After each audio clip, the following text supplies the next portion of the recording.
live to Twitter and to YouTube, and I'm doing this because I had some things to say and I didn't want to wait to record an episode because there's a lot going on. So I don't know. I just wanted to talk to you guys, really. I'm recording this on Thursday, May 22nd, and had a very contentious school board meeting last night in my district. And as we were sitting there fighting that good fight, it was a girl safe girl sports to do. And as we were sitting there, the news came across the wires of the murder of the two Israelis in Washington, D.C. To begin, of course, I want to extend my condolences to the families and obviously to everybody who it's just a traumatizing experience, period. And I hardly, it's hard to be verbose or intelligent about this because it is so heart wrenching what we're seeing happening here. When I saw that happen last night, I posted this foreign hatred needs to be sent packing, and there were a few people in my timeline who said, "Well, what do you mean by that? This guy, by all reports as of now, he is a Chicagoan. He's from Chicago. This is a homegrown domestic terrorist." And I understand that, and I don't know anything. When I wrote this, I didn't know anything about the guy. I didn't even know his name. I just sort of saw the grainy video of him, but I didn't mean that the killer was necessarily foreign. It's the hatred that is foreign. All to borrow a phrase from our fine esteemed colleagues on the left, the chickens are coming home to roost. This is why you have to start at the base with patriotism. This is why patriotism matters. This is why defending your borders matters. This is why immigration matters. This is why how you educate your children matters. You're raising people. What kind of people are you raising? When we invite foreign actors to our shores, or at least not even the people we invite are cool because we only invite cool people to the party. When we allow foreign actors to invade our soil indiscriminately, we allow them to bring their ideas. And when we do not hold these ideas to account, or when we have a press who will not explore ideas or even explore stories, we open ourselves up to the spread of cancer and disease. And that's what has been happening in the United States probably for the better part of 50 years, 60 maybe. But the whole point is that, and by the way, this went in overdrive after 9/11. I can remember after 9/11 thinking, "God, I'm so glad George Bush was the president," and I guess I'm more glad than having Al Gore at the time. I really enjoyed George Bush's presidency. I thought he was a fine president. Um, it was his administration, the second iteration, that I became a conservative in. So, uh, I think maybe my view of him also was colored by sort of the new shininess of conservatism, all of that. But as time went on and I would hear my libertarian friends call him like a war hawk or hurl all kinds of insults at him, and I would just sort of ignore it. But you guys know I like patterns. And so now here we are in 2025. And when I think back to 9/11 and I think back about the justification for us going to Iraq and heading to the Middle East to and Afghanistan to begin these wars, these endless wars. At the time, I remember asking my father-in-law, who's a great source of great advice for me, "Are we doing the right thing? Or should we be doing this?" And he said, "Well, sometimes, the president is telling us we've got to go in there and root out these camps because if we don't root out terrorism on those shores, the terrorism will come here to our shores." Made sense at the time. Uh, Totally understand that at the time. But if I look at the results, we were fighting Muslim terrorism, Islamic terrorism at the time, and we still are. Not only that, we now have entire communities in the United States that are completely Muslim. the state of Texas just barely stopped a Sharia city from being constructed. I don't know where things sit on that. That's still in litigation. We have had multiple dozens and probably maybe more than that that haven't been reported attacks by Islamic terrorists on our soil. We are dealing with the effects of Islamism as we watch this Jewish hatred spread across this country. So when I think about President Bush saying we have to take the battle to the Middle East so that the terrorism doesn't land on our shores, when I look around, complete failure or maybe complete success. So I don't have any warm feelings for George Bush anymore. I think he's sold us out. So this is why it was important then instead of doing the whole, oh yeah, he gave us a whole religion of peace thing. That was a stab in the back. That set us up for failure right from there. So yeah, when I don't have warm feelings of George Bush, but when I say, all of this stuff matters, that was the time for us to double down, not be open armed, not embrace. If we take any lesson from 9/11, it's that we should have cloistered. We really should we should have cloistered. Instead, we opened our borders. Right? Again, I believe all that was deliberate now. I believe all that was deliberate. But let this be a lesson to us because we have the immense blessing of this do-over.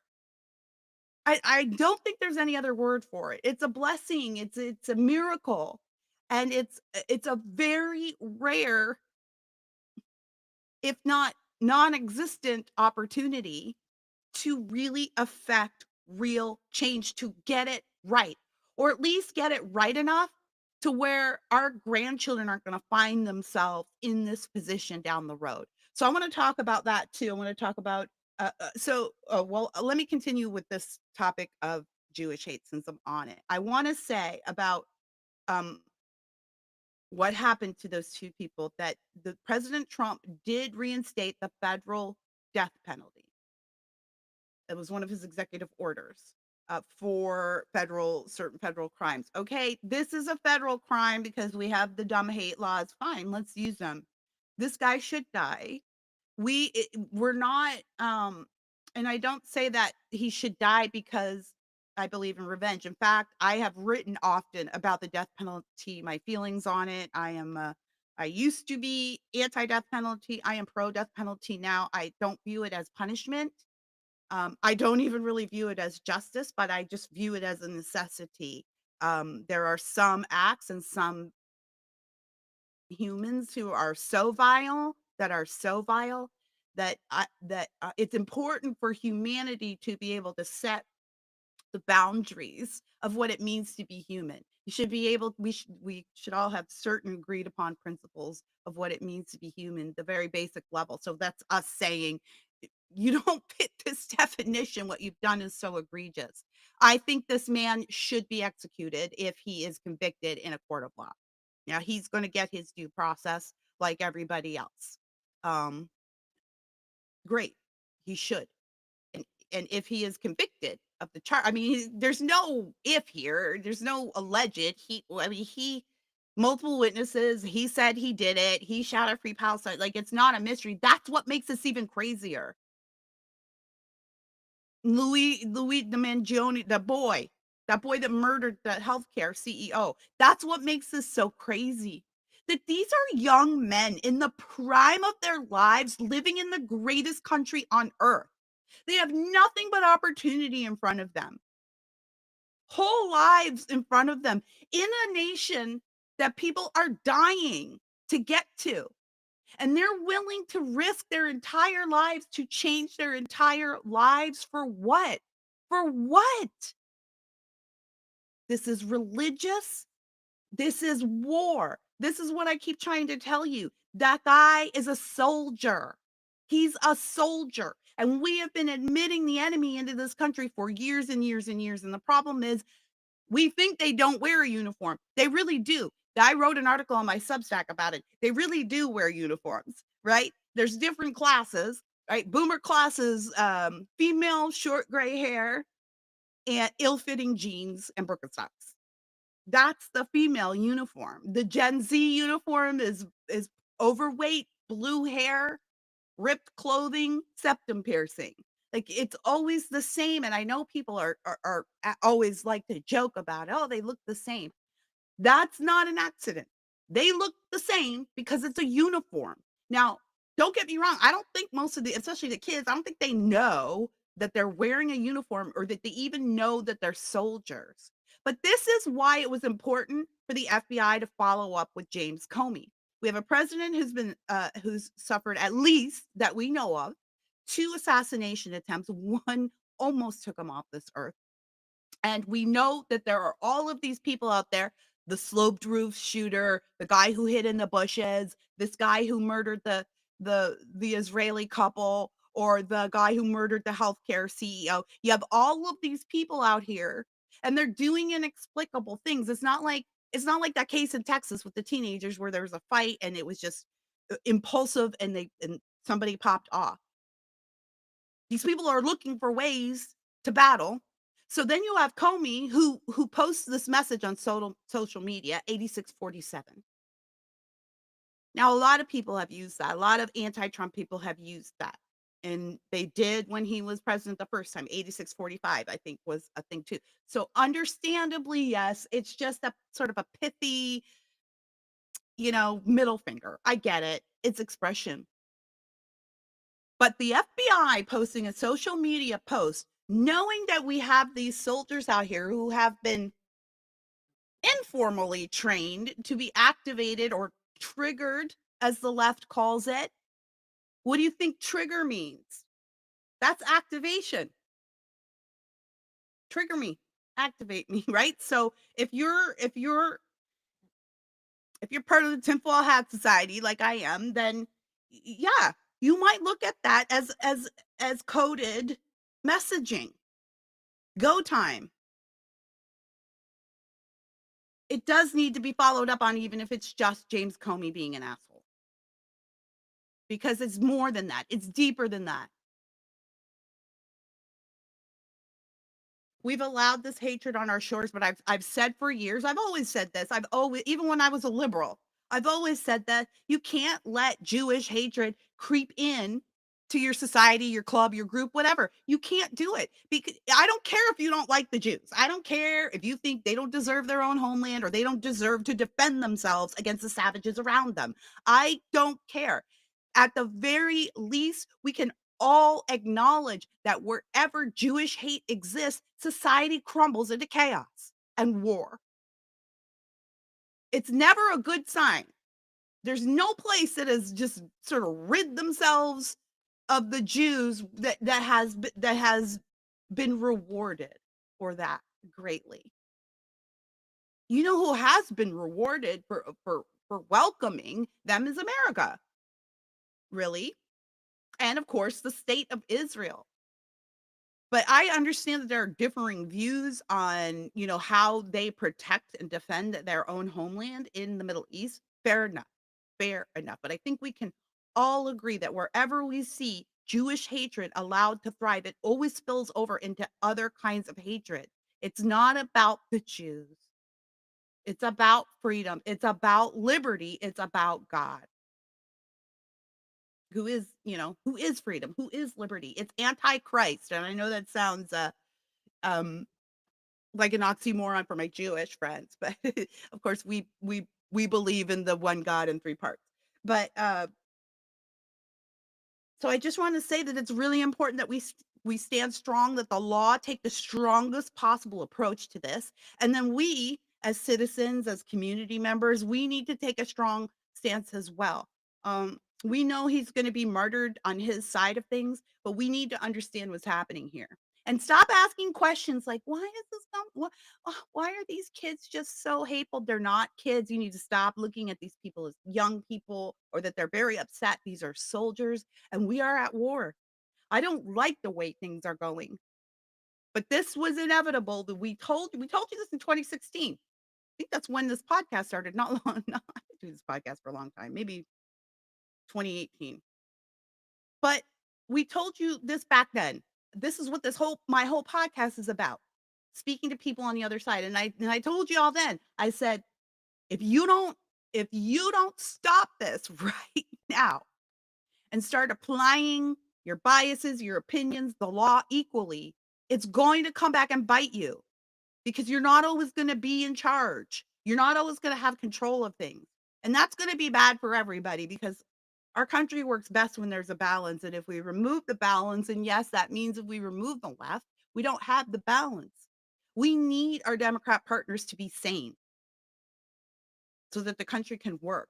Country's not working because half of us are absolutely insane.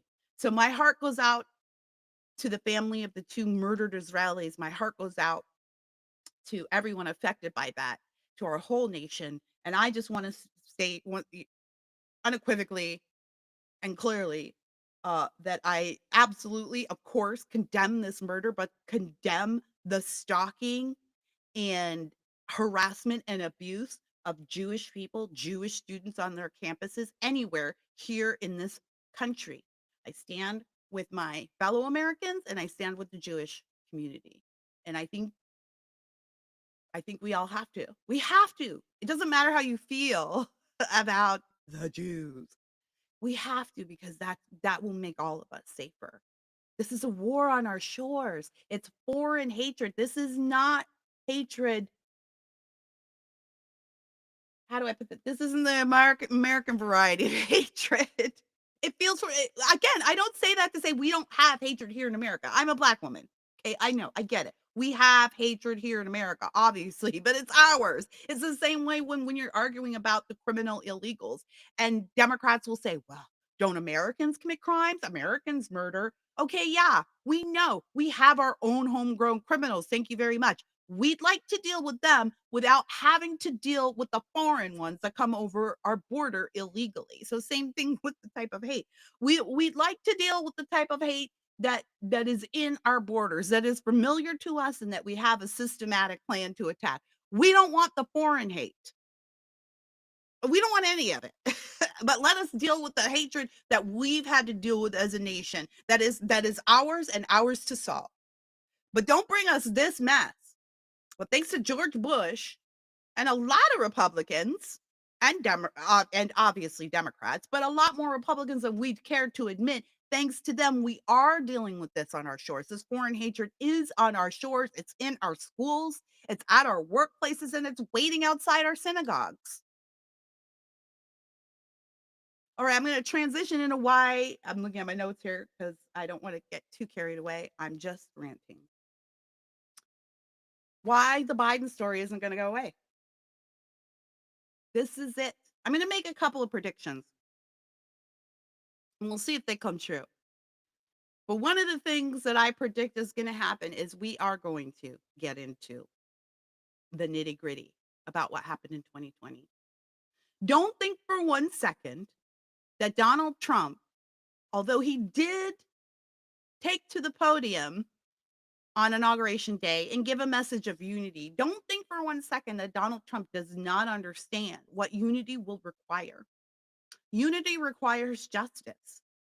And the deeper we dig into this, the worse it gets. This isn't just a case of business as usual. We can look back on Clinton or Jimmy Carter or Democrats, pick your favorite Republican administration. We can look back on any of them and say they were bad. They covered things up. They lied. We kind of know this happens. This is kind of why Trump declined to go after Hillary Clinton the first time, even though it is quite obvious the Clintons are so dirty, so caught up, they could easily be ferreted out and arrested if someone had the stones. He chose not to because the election was so contentious. He felt that that would further divide the country. I think at the time it was the right decision. I don't know where we would be if we had done that then. I think it was the right decision, not knowing what was coming down the road. But I think Trump knows that that was a mercy, and there will be no more mercy. That okay, now is the time to rectify things. So this is not for nothing for him. He knows what happened in 2020 was wrong. He knows that there were many, many illegal things going on and that election was stolen. But as we move further into this with now it's not just a case of, well, Biden was infirm and they hid that. Now we're looking at things like all of the stories start to make sense, don't they? Mike Johnson saying, "I went to the Oval Office to meet with Biden about the border bill that or whatever bill that he signed, that had to do with the border." And Biden acted like he had never heard of this, and, "No, I didn't sign that, I didn't do it." Or every time we saw Biden standing at the podium saying, "The economy's better than ever. Who saved America? I did." You know, when he would do that creepy whisper, "The border's safer than" remember when he would do that and we would go, "He's just lying." Maybe he wasn't. Somebody the person who was running the country, maybe that's the person who told him that, things were going swimmingly, and he believed it. I'm only hearing reports, I am not buying Jake Tapper's book. I'm only hearing reports. By the way, if you watched the Megyn Kelly interview, if you haven't, you need to. Mwah, chef's kiss. Megan, my hat's off to you. You were the only person who could have done that interview and done it that well. I know I couldn't have. You hit all the right notes. Oh, shoot, I lost my place. I lost my train of thought. Complimenting Megyn Kelly. Oh, one of the things in the book was that, Megan was talking about is that Jill Biden at one point was talking about the second run, getting in shape for the second campaign season, and Joe apparently was just totally confused. He looked like he didn't understand that he had never heard this before that they were running.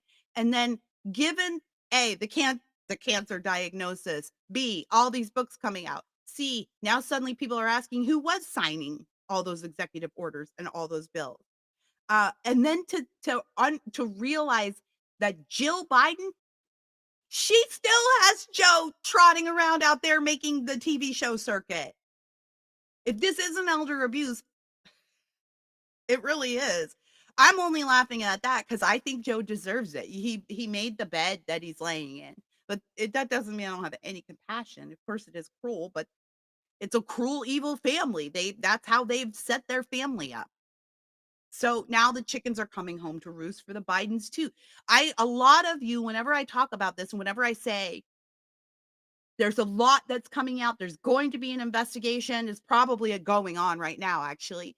And what we're going to find out is going to shock America to its core, and it's not going to be pretty for us. And a lot of people will say, I hope you're right, but I don't think it's ever going to happen. Some of y'all are, you've been so burned. I don't want to insult you because you've been so burned and you're scared and you're leery. And of course, you should be skeptical. Of course, you should be. But this is what I'm saying. No, this isn't going away. It's not going away. This is not business as usual. This is not just the typical corruption that you see when administrations change and they want to dig it out or they want to accuse each other. This is not that. What happened to us in the last 4 years is treason. What happened to us over the last 4 years is dastardly. Don't lie to yourself. If Kamala Harris had won, they were going to finish the job. Don't lie to yourself. It's easy to sit here. We're feeling such relief. The sun is shining, at least in my neck of the woods in California these days. The sun is shining. Economy is starting to roar back to life. People are feeling hopeful, even if the situation is lagging a little bit. But the vibe has shifted, as they say, here in America. And if we want to if we want to maintain that, we have to understand why this vibe feels so friggin' amazing. It's because for the last 4 years we've been in jail. Some of us literally. So it's easy to sit here now, we're feeling such relief, and it's easy to whitewash what just happened to us, or it's easy to sort of look away. I don't wanna think about it, it's traumatizing. I feel traumatized every time I hear Biden on TV. When I see him, I'm like, "Please go away, I don't want to hear from you." That's how I feel when I see Newsom out there. We're feeling relief, but it's only because of what we came through. What happened to us was not business as usual. It was not. It was a coup. I talked to a Chinese dissident in 2020 at CPAC, and CPAC in Florida was in 2020 was in Florida, or 2021. And I talked to a Chinese um, refugee there, and she said, I don't know why people don't understand what just happened. What just happened was a coup. I've seen many, and I know exactly what a coup looks like. She was a historian as well. She said, this is a coup. That changed the way I viewed it because I was at until that moment, I was thinking, well, there probably was cheating, but maybe really for the most part, it was Trump pissed off people. People didn't get out, the mail in ballots, all that stuff. Like maybe, yeah, they cheated in ways that were like just, you know, making voting difficult. Something I just didn't have it in. I was trying to push away the idea that it was way, way deeper than that. But when she said that, no, I knew, of course, she was absolutely right. I just needed that verbal confirmation. It was a coup. So coups have to be prosecuted. You have to root those people out. All those people who aided in that uh, coup, a lot of them are still there. They're still there. Everybody's getting on Cash's case and Dan Bongino's case. By the way, let me just say here, get up off Dan Bongino, please. I don't know. I don't even think that's real. I see Jim Verdi as producer. I see Jim, he's a friend of mine too. I see him on there defending Dan all day long on Twitter. And that's Jim. He's a loyal guy and he's gonna do that. But I don't even know if these people are for real. These are fake fans. There's no fan of Dan Bongino that thinks suddenly he's sold out because he went to the FBI and he's not working fast enough for you. It's May of 2025. You have no idea the depth of the rot that is in these institutions. But I do have an idea of what kind of man Dan Bongino is, and he's done nothing but prove it to me professionally over and over again over the years and personally as well. I mean, we're not close friends. I don't want to misrepresent our relationship, but we are friends. We are acquainted, and he's been nothing but kind and helpful and supportive, blatantly supportive. Not just like you're doing a good job, Kira, but how can I help you? So yeah, that's the kind of guy we want at the FBI. It's fine, everyone. Don't worry about Dan. He's doing fine. I have no doubt. All right. But back to the Biden stuff. Yeah, we have to prosecute this. We have to know what happened so it doesn't ever happen again, first of all, so that we know what to look for, but also so that more Democrats aren't emboldened. They got so bold after 2020, and that's really what killed them. I mean, at the when the story of this time is told, it's kind of I don't have the book here, I'm reading one of the books about the behind the scenes campaign stuff, Fight by Amy Parnes and Jonathan, I always get the names wrong. Anyway, it's good. I like it. It's juicy. It's written from the point of a Kamala fan, so you have to take all that into account, but it's still very good, lots of good stuff in it. And but the one of the things that is coming through loud and clear, no matter, how much of this is manufactured and how much is direct sources, but one of the things that's becoming very clear is that they pushed way too hard too fast.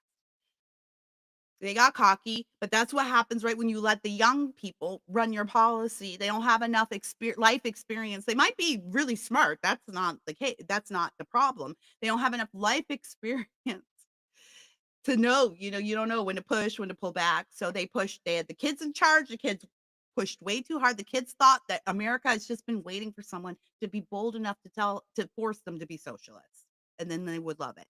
That's what the kids think. So that's the policy that we got for 4 years. So yeah, we have to know how this happened, not only to make sure that we never get saddled with a demented leader again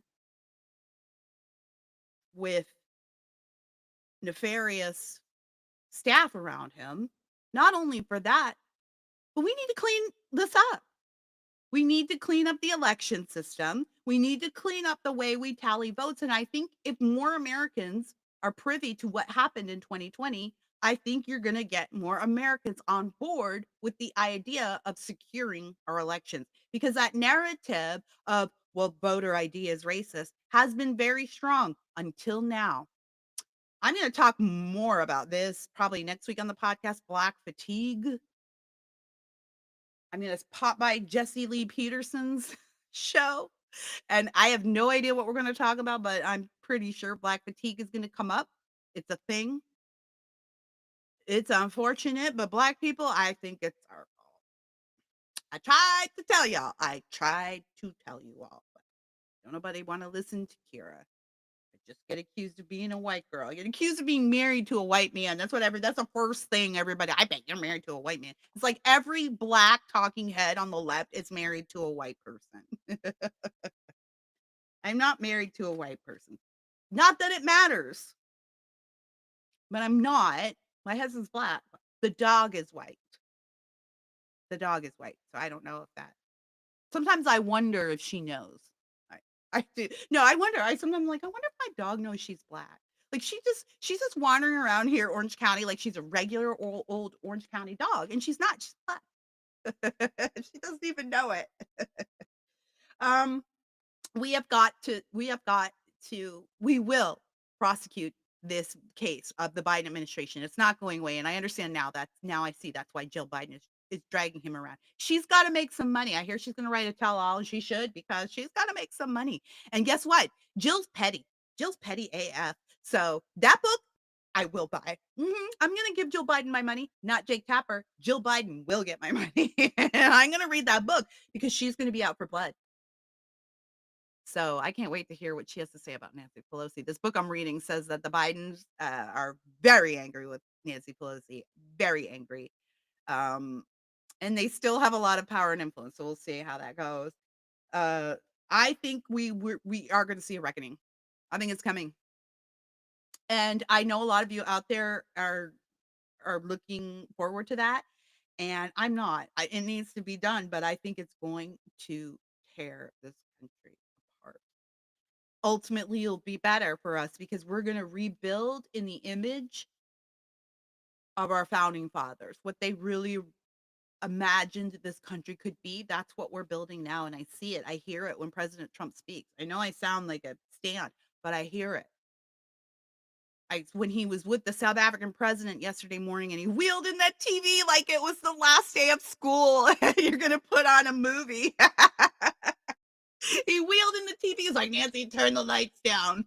Turn the lights down. Turn the lights down. Like he was some teacher in the classroom. He made the South African president watch a video on the genocides happening in his own country.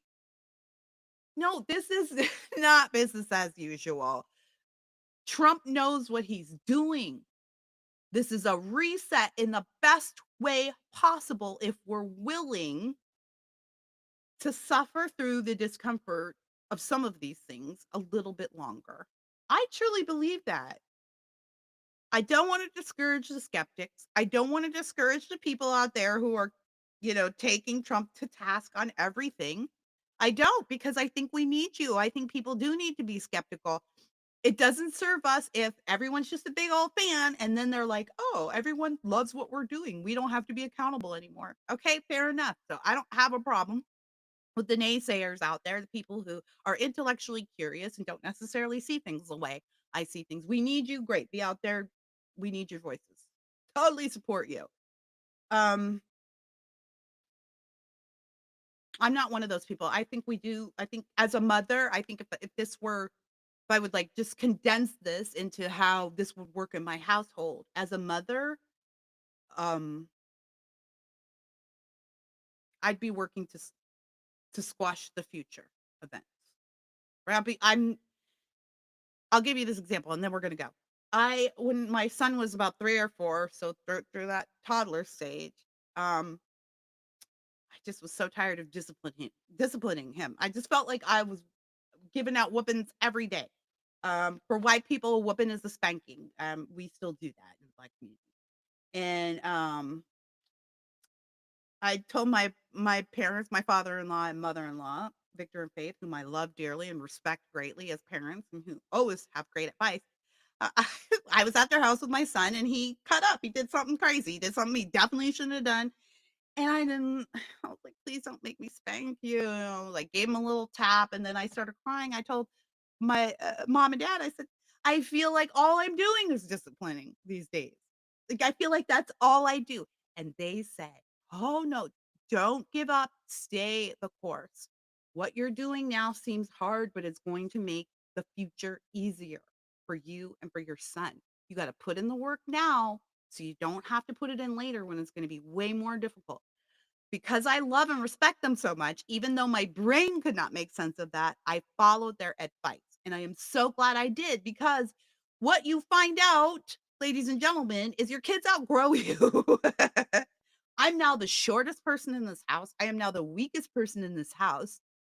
If my voice doesn't have authority and my presence doesn't have authority for my son and my children, then all bets are off. It's chaos in this house. Because my husband, yeah, he is the head of the house, but he goes to work. He's the head of the house. I'm the CEO. He's the owner. Anyways, I'm dealing with a lot of the day-to-day stuff is my point, and if I don't set myself up for success by setting my kids up to know what their boundaries are, to understand how we operate in this family, and to know why your boundaries are important for your health and development, if I don't do that, then I've got teenagers who beat me up. Right? You gotta put in the work when they're little so that when they're older, everybody knows how it works, and you've got a good, healthy family that can enjoy each other instead of having to fight with each other all the time. You do that then, so you don't have to do it now, right? Same with America. Not to be oversimplistic about it, but same thing. There's a lot of uncomfortable the tariffs, a lot of uncomfortable things we're gonna have to do now. It's so bad. Things are so bad. There's a lot of discomfort we're gonna have to endure for now. But if we are willing to put in the work now, to endure it now, to do the disciplining now, if we are willing to do that now, we are going to save our children, not us, our children, a lot of unnecessary work in the future. I'm with President Trump. We've got to get this right now. We've got to get this right this time. Congratulations to the House for passing the big, beautiful bill. It's not perfect, wasn't ever going to be, but we have to do this now because the very future is at stake. I truly believe that. And before we go, one last shout out to Scott Adams, who revealed this week, Scott Adams, famous cartoonist and online personality, revealed that he has prostate cancer. It's advanced. He says it's incurable. And he seemed to indicate he believed it was because of the vaccine. Um, and that's significant because he really was a hardcore advocate for the vaccine to the point where he's quite insulting to people who didn't want to take the vaccine. I took the vaccine. I took the first round. And uh my husband did, my son did, because he wanted to go to college, but I refused to let my daughter do it. So as we move forward, oh, my air just came on. That means I gotta go. All right. As we move forward, I'm gonna keep you guys updated on my health and we'll do like a little, our own little study. We'll see. So far, so good for me. I've had no issues, but I'm definitely keeping an eye on things. And I'm gonna go get some heart tests pretty soon here too. So I'll keep you updated on my condition. Um, I don't know if it is a vaccine, Scott, but I wish you the best and I will pray for you. And I just want you to know that this life is not the only life we have. And there is a life that is deeper and richer and more real than this one. And there is a God who's waiting to welcome you into that life if you would if you would accept him and if you would acknowledge him. Jesus Christ came so that we could defeat death. That doesn't mean our bodies necessarily get to defeat that process, but whatever the thing in us that is us, defeat it with Jesus Christ. Many blessings to you, Scott Adams, and I will be praying for you. All right. Thanks, everybody. Thanks for letting me talk. Bye.